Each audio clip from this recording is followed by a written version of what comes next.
شادی کی پہلی ہی رات جب دولہا اپنے کمرے میں آیا تو اس نے اندر داخل ہوتے ہی دروازے کی کنڈی لگا دی اور آ کر اپنی دلہن کے پاس بیٹھ گیا۔ ابھی وہ کچھ بولتا ہی کہ دلہن نے بڑے سخت لہجے میں کہا، خبردار، مجھے ہاتھ بھی مت لگانا، میں کسی اور سے محبت کرتی ہوں۔ یہ شادی میری مرضی کے خلاف زبردستی کروائی گئی ہے۔ تم جو چاہو کر لو، لیکن تم کبھی میرا دل نہیں جیت پاؤ گے اور نہ ہی میں تمہیں کبھی پسند کروں گی۔ دلہن کی یہ باتیں سن کر اس نوجوان کے پاؤں تلے سے زمین ہی نکل گئی۔ وہ پاگلوں کی طرح حیران اور پریشان ہو کر اس کا چہرہ دیکھنے لگا کہ یہ اچانک اس کے ساتھ کیا ہو گیا ہے۔ جب اسے کچھ سمجھ نہ آیا تو وہ اٹھا، وضو کیا اور جائے نماز بچھا کر نماز پڑھنے لگا۔ وہ رو کر اپنے اللہ سے کہنے لگا کہ یا اللہ، یہ میرا کیسا امتحان ہے۔ اسے سوسائٹی کا، اپنے خاندان کا اور لوگوں کا بہت زیادہ ڈر لگ رہا تھا، کیونکہ وہ ایک عام سے مڈل کلاس گھرانے سے تعلق رکھتا تھا۔ ان جیسے خاندانوں میں ایسی کسی بات کا پتہ چل جائے تو عزت کا جنازہ ہی نکل جاتا ہے۔ اس کے ذہن میں طرح طرح کے برے خیالات آ رہے تھے کہ اگر یہ لڑکی صبح اپنے گھر چلی گئی اور واپس نہ آئی تو لوگ کیا کہیں گے؟ کہیں یہ اپنے گھر والوں سے یہ جھوٹ نہ بول دے کہ لڑکے میں کوئی نقص ہے تاکہ اس کی شادی ٹوٹ جائے۔ ایک لمحے کے لیے تو اس کے دل میں خیال آیا کہ وہ زبردستی کرے، آخر نکاح ہوا ہے اور اس کا پورا حق ہے، لیکن اس کے ضمیر نے اس بات کی اجازت نہیں دی۔ اس کا دل یہ بھی نہیں چاہ رہا تھا کہ وہ اس عورت کے سامنے ہاتھ جوڑے اور منتیں کرے جس نے اسے اتنی بے رحمی سے ٹھکرا دیا تھا۔ وہ اللہ سے شکوے شکایتیں کرتا کرتا وہیں سو گیا۔ وہ سوچ رہا تھا کہ اگر اس لڑکی کو کسی اور سے محبت تھی تو اس نے شادی کے لیے ہاں ہی کیوں کی، یا کم از کم پہلے ہی سے اسے بتا دیتی۔ اگر وہ بتا دیتی تو وہ خود یہ رشتہ ختم کر دیتا اور بات یہاں تک ہی نہ پہنچتی۔ اب تو شادی بھی ہو گئی تھی اور اس غریب کا اتنا سارا خرچہ بھی ہو چکا تھا۔ وہ ایک متوسط طبقے کا انسان تھا جس نے اپنی زندگی بھر کی جمع پونجی اس شادی پر لگا دی تھی۔ خیر، صبح ہوئی اور وہ لڑکی چپ چاپ اپنے میکے چلی گئی۔ 3 دن گزر گئے اور دونوں طرف کوئی بات چیت نہیں ہوئی۔ تیسرے دن اس کی ساس کا فون آیا کہ بیٹا، تم اپنی دلہن کو لینے کیوں نہیں آئے؟ وہ چپ چاپ گیا اور اپنی بیوی کو واپس اپنے گھر لے آیا۔ وہاں بھی اس نے کسی سے کوئی شکایت نہیں کی۔ گھر آ کر بھی بیوی کا وہی حال رہا۔ وہ شوہر کے سامنے تو بات نہیں کرتی تھی، لیکن باہر صحن میں یا چھت پر جا کر فون پر کسی سے گھنٹوں لمبی لمبی باتیں کرتی تھی۔ شوہر نے کبھی اس سے نہیں پوچھا کہ وہ کس سے بات کرتی ہے اور وہ کون ہے جس کے لیے وہ ہر وقت فون سے چپکی رہتی ہے۔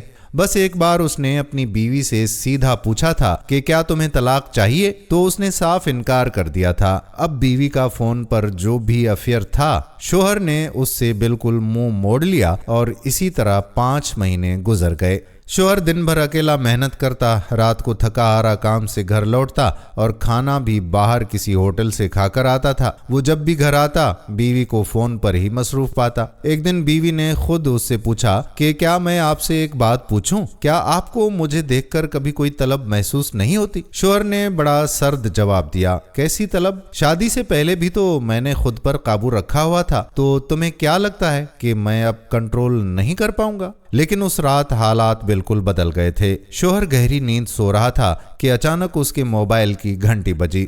فون اس کے ایک قریبی دوست کا تھا۔ دوست نے گھبرائی ہوئی آواز میں کہا کہ یار، تمہاری بیوی اس وقت شہر کے ایک ہوٹل میں کسی دوسرے مرد کے ساتھ بیٹھی ہوئی ہے۔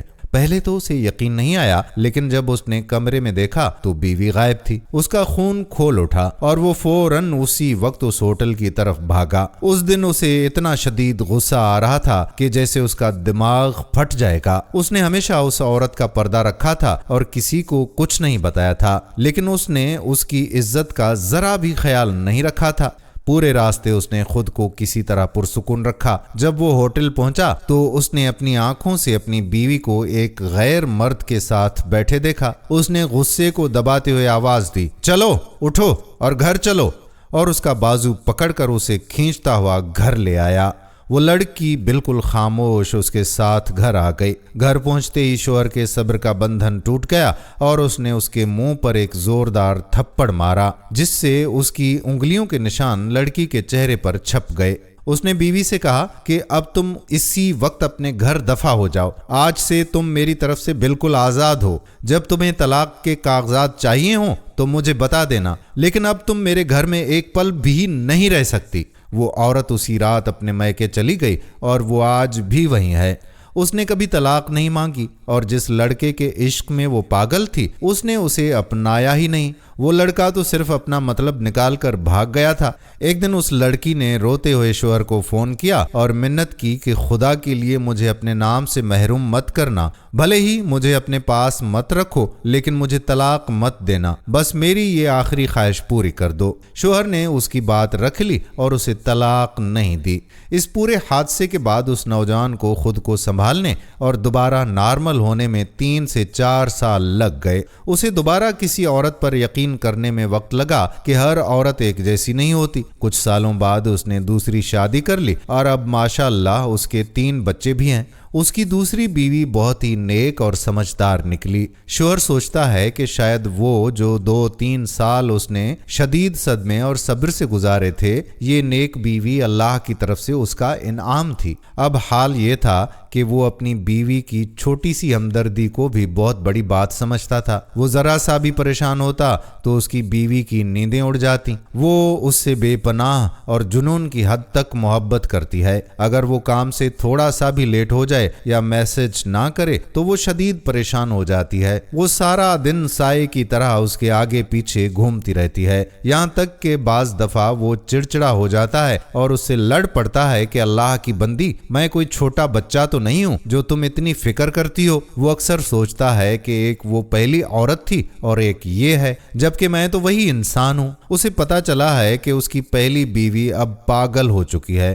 وہ گلیوں میں اس کا نام لکھ لکھ کر چومتی رہتی ہے اور پاگلوں کی طرح گھومتی ہے۔ اسے اپنے تن بدن کا کوئی ہوش نہیں رہا۔ اس نے 1-2 بار زہر کھا کر جان دینے کی کوشش بھی کی مگر وہ بچ گئی۔ محلے کے لوگ جو اصل سچائی نہیں جانتے، وہ اب بھی اس شوہر کو ہی ظالم سمجھتے ہیں کہ اس نے الٹا اپنی پہلی بیوی پر اتنے ظلم کیے کہ وہ بیچاری تو پاگل ہو گئی۔